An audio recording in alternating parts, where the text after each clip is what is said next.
नमस्कार, सुप्रभात। स्वागत आज के सुंदर सबरंग कार्यक्रम में आप सभी का। मित्रों, एक सुंदर सी कहानी से आज शुरुआत कर रहा हूँ। एक राजा की कोई संतान नहीं थी, तो उन्होंने अपनी पूरी प्रजा में ही अनाउंस करवा दिया कि कल सबसे पहले आकर के महल में जो मेरे दर्शन करेगा उसे मैं अपना उत्तराधिकारी घोषित कर दूंगा। लेकिन साथ साथ पूरे ही राजकोष में जितनी संपदा है वो सब भी सामने पूरे मैदान पे रखा हुआ होगा महल में। जैसे ही आप सब एंटर करेंगे तो जिसे जो चाहिए वो लेके जा भी सकता है, लेकिन हाँ, एक समय निर्धारित है। 9 बजे द्वार खुलेगा, 12 बजे बंद कर दिया जाएगा। तब तक आप जो चाहें ले जा भी सकते हैं, लेकिन लक्ष्य आपका हो कि आप मेरे पास आएँ, मेरे दर्शन करें, और जो सबसे पहले दर्शन करेगा उसे मैं अपना उत्तराधिकारी घोषित कर दूँगा।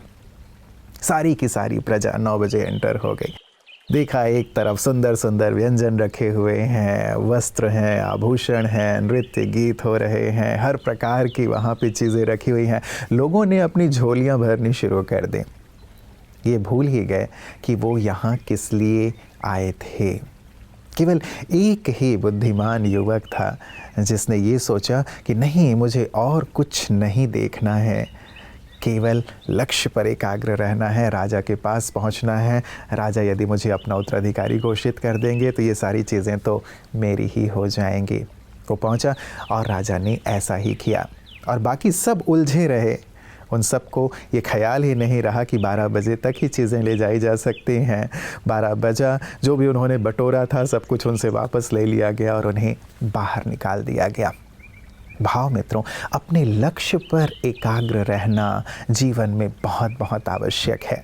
जो अपने लक्ष्य पर एकाग्र रहता है वही संसार के लिए प्रेरक बन पाता है और वही जीवन में कुछ कर पाता है। तो हम भी जीवन का हमने जो ध्येय बनाया है उस पर पूरी तरह एकाग्र रहकर उसकी ओर ही आगे बढ़ते हुए अपने आप को और दूसरों को प्रेरित करते चलें। ऐसी सुंदर प्रेरक बात के साथ, कहानी के साथ चलते हैं आज के सुवाक्य की ओर। ओम शांति। यदि आप चाहते हैं कि दूसरे लोग आपकी प्रशंसा करें तो आपको सबसे पहले दूसरों की प्रशंसा करनी होगी। जब आप दूसरों की प्रशंसा करेंगे तो ना चाहते हुए भी आपके जीवन में प्रशंसा आनी शुरू होगी। कहते हैं कि एप्रिसिएशन, प्रशंसा और एक्सेप्टेंस, स्वीकार कर लेना दूसरों की विशेषताओं को एक बहुत बड़ी बात है। हमारी फॉर्मर चीफ आदरणीय दादी जानकी जी कई बार ये कहती थी कि सारे दिन में कम से कम 5 लोगों की प्रशंसा करें। और जब आप दूसरों को उत्साह देते हैं, उन्हें प्रशंसा के शब्द बोलते हैं, तो आपके जीवन के अंदर कामयाबी, आगे बढ़ने का उत्साह बना रहता है। तो हम कंजूसी ना करें। देखते हुए हम ये ना देखें कि उनके अंदर क्या कमी है। अगर देखें तो उनके गुणों को देख लें और जरूर आज से कम 5 लोगों की प्रशंसा करें, उत्साह बढ़ाएं। ओम शांति। आप प्रतिदिन अपने घर से बाहर निकलते हैं सुबह। आपको पता होता है कि आप कहाँ जा रहे हैं, किस कार्य के लिए जा रहे हैं, आपको किस किस साधन का आधार लेके वहाँ तक पहुँचना है और कब तक वापस आ जाना है, जानते हैं हम। एक दिन के लिए तो हम जो करते हैं वो हमारे माइंड में पूरी तरह सेट होता है कि आज क्या क्या करना है। उसी के अनुरूप हम चलते हैं, कार्य करते हैं। क्या जीवन के लिए भी ऐसा ही हमने एक ध्येय निर्धारित किया है कि अपने जीवन में मुझे क्या क्या प्राप्त करना है, कहाँ तक पहुँचना है, क्या कर लेना है अपने जीवन में, इस अमूल्य जीवन में? ज़रूर इस पर गहराई से हम सबको विचार करना चाहिए मित्रों, क्योंकि जैसा लक्ष्य होगा वैसे ही जीवन में लक्षण आते हैं। जैसा लक्ष्य होगा वैसे ही जीवन की हमारी दिशा और दशा होती है। विचारणीय बात है। ज़रूर आज हम सब मिलकर इस पर विचार करेंगे और इसी विचार के साथ चलते हैं अपने अगले सेगमेंट स्वास्थ्य की ओर। ओम शांति। आज वर्ल्ड फिजियोथेरेपी डे की आप सभी को बहुत बहुत शुभकामनाएं। वर्ल्ड फिजियोथेरेपी डे 8 सितंबर 1996 से अस्तित्व में आया और इसका मुख्य उद्देश्य समाज में फिजियोथेरेपिस्ट के इम्पॉर्टेंट रोल के प्रति अवेयरनेस लाना है, क्योंकि फिजियोथेरेपी एक ऐसा हेल्थ प्रोफेशन है जिसमें बहुत सारी कंडीशंस का ट्रीटमेंट बिना दवाई के किया जा सकता है। इसमें एक्सरसाइज के साथ साथ कुछ और ट्रीटमेंट के इक्विपमेंट्स, इलेक्ट्रोथेरेपी के कुछ मशीनें होती हैं जिससे हम प्रॉपर ट्रीटमेंट कर सकते हैं। साथ ही मोबिलाइजेशन, सॉफ्ट टिश्यू रिलीज जैसे कुछ मैनिपुलेशन की टेक्निक्स भी होती है जिसमें बिना दवाई के ही आपका दर्द बहुत हद तक कम किया जा सकता है। फिजियोथेरेपी में ऑर्थोपेडिक कंडीशन है, न्यूरोलॉजिकल कंडीशन, हार्ट और लंग से रिलेटेड कार्डियो रेस्पिरेटरी कंडीशन का भी इलाज बहुत अच्छे तरीके से किया जा सकता है। इस साल का वर्ल्ड फिजियोथेरेपी डे की जो थीम है वह है prevention and management of osteoarthritis. Osteoarthritis ऐसी कंडीशन है जिसमें जॉइंट के बीच का गैप कम हो जाता है। इसे डीजेनरेटिव डिजीज़ भी कहते हैं या वियर एंड टियर डिजीज़ भी कहते हैं। यह ज़्यादातर महिलाओं में होती है और 50 की उम्र के बाद यह कॉमन है। कुछ इलेक्ट्रिक मॉडलिटीज़ होती हैं जैसे कि shortwave diathermy, wax bath, infrared, TENS या IFT। इन मशीन से भी आपका दर्द कम हो सकता है। फिजियोथेरेपी केवल सिम्टम को ही ट्रीट नहीं करता बल्कि ये आपके होप को रिस्टोर करता है, आपकी क्वालिटी ऑफ लाइफ को इम्प्रूव करता है। जैसे कि डॉक्टर पेशेंट को लाइफ देता है तो फिजियोथेरेपिस्ट उस लाइफ को क्वालिटी देता है। कहा भी गया है, a physiotherapist has a brain of scientist, heart of a humanist and hands of an artist. So proud to be a physiotherapist. Happy world physiotherapy day. मित्रों, मैनेजमेंट की लैंग्वेज में कहा जाता है कि आपका लक्ष्य हमेशा स्मार्ट होना चाहिए।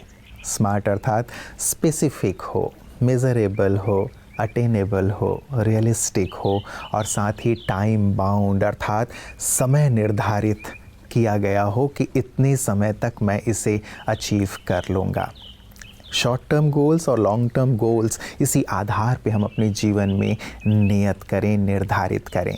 और जो इस प्रकार अपने जीवन में कुछ लक्ष्य निर्धारित करके आगे बढ़ते हैं वही जीवन में सफलता के झंडे गाड़ते हैं, औरों के लिए आदर्श बन जाते हैं। जैसे कि हमारे विशिष्ट जन जिन्हें हम प्रतिदिन इस मंच पर आमंत्रित करते हैं, उनके सुंदर अनुभव के साथ कि कैसे उन्होंने शिखर तक की यात्रा तय की और कौन कौन सी बातों को अपने जीवन में वो मूल्य देते हैं। आइए देखें कि आज विशिष्ट की बातें विशेष में हमारे साथ कौन से विशेष मेहमान हैं। Brahma Kumari is basically a dream of a society where people are beautiful by their divine qualities, where they are not very much, affected by their looks and things. Because when the beauty is internal, when you have virtues and values and spiritual powers to back up, you become a beautiful personality. So, do you think that the definition of beauty should change, or it will change? How do you look at the scenario? If you are with Brahma Kumari, you don't require anything. You actually don't require, because your beauty means is very, very, very different, which I saw within 2 days. You don't require any makeup, you don't require, because you're supposed to go somewhere else to become a beautiful Apputo, which I liked it here. And they said, somebody was with me and she was not smiling, and they said, God is there, clicking the photograph. Please be happy. Yes, So see, if you're talking about the Brahma Kumari, I believe, I wish whole world will be like Brahma Kumari, which is, and everything will change and it will become like that. But I believe that's not actually, we can dream it, we can have a vision for it, but it's a long way to go. But if you're talking about the normal, if you're going to the job, you're supposed to have a presentation.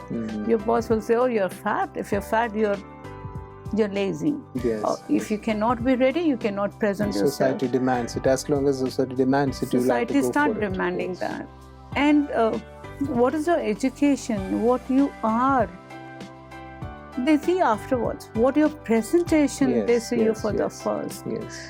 Feel very good. God gave me the media to fulfill the dream for a people, how they want to look like.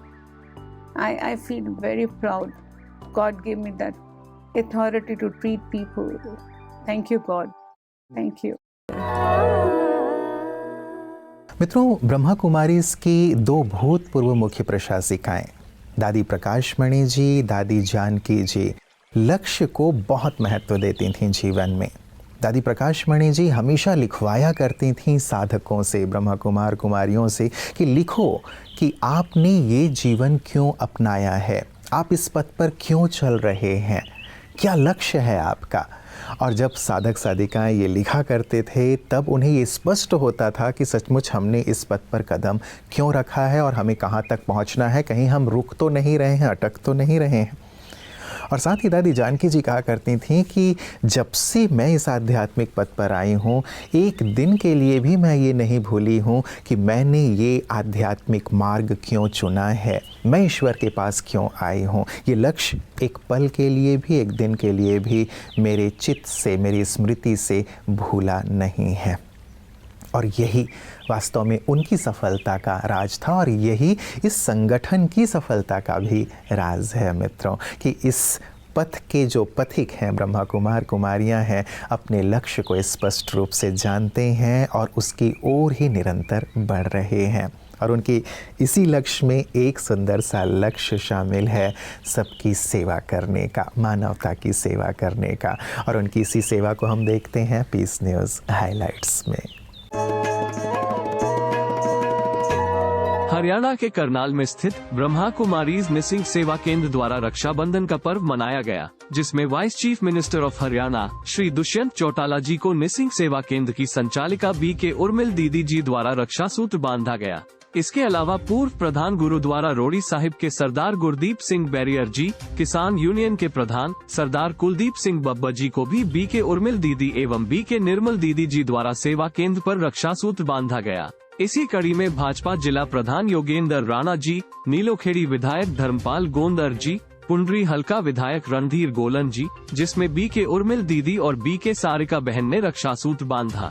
इसके साथ ही world iron man and ultra man lieutenant of navy Rahul Turan ji, Hindu Mahaparishad जिला अध्यक्ष Satish Gupta ji, chairman of मिसिंग नगर पालिका रोमी सिंगला जी एवं असंध विधायक शमशेर सिंह गोगी जी सहित सभी मेहमानों को सेवा केंद्र बहनों ने तिलक लगाकर राखी बांधी, साथ ही ईश्वरीय सौगात भी भेंट की। तो मित्रों, आज ज़रूर इस बात पर गहराई से चिंतन कीजिएगा कि मेरे जीवन का लक्ष्य क्या है, संसार में मैं क्या अचीव करना चाहता हूँ और अपने आध्यात्मिक संसार में मैं क्या अचीव करना चाहता हूँ, क्योंकि दोनों जगत हैं, भौतिक जगत और आध्यात्मिक जगत। इन दोनों के लिए ध्येय ज़रूर निर्धारित कीजिएगा। केवल एक ध्येय नहीं, भौतिक जगत में सब कुछ प्राप्त कर लिया जाए, लेकिन आध्यात्मिक जगत जो हमें सुख देने वाला है, शांति देने वाला है, शक्ति देने वाला है, अंतर का आनंद देने वाला है, इसके बिना भौतिक चीज़ें तो अधूरी ही रहेंगी। तो दोनों गाड़ी के जैसे दो पहिए के समान है मित्रों, लक्ष्य दोनों के लिए निर्धारित हो, कहाँ तक इसमें मैं पहुँचना चाहता हूँ, क्या अचीव करना चाहता हूँ।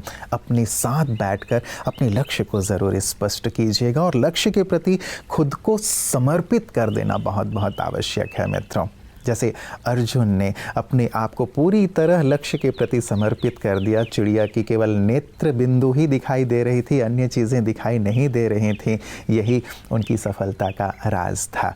तो अपना लक्ष्य निर्धारित करें, अन्यथा सागर में भटके उस नाविक की तरह हमारा जीवन होगा, जिसे ये पता ही नहीं होता कि उत्तर में जाना है या दक्षिण में, पूर्व में जाना है या पश्चिम में, और जीवन का अंत हो जाता है।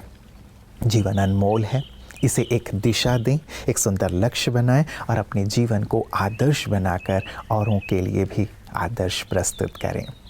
अपना ख्याल रखिएगा। कल पुनः इसी वक्त आप सभी से मुलाकात होगी। नमस्कार। ओम शांति।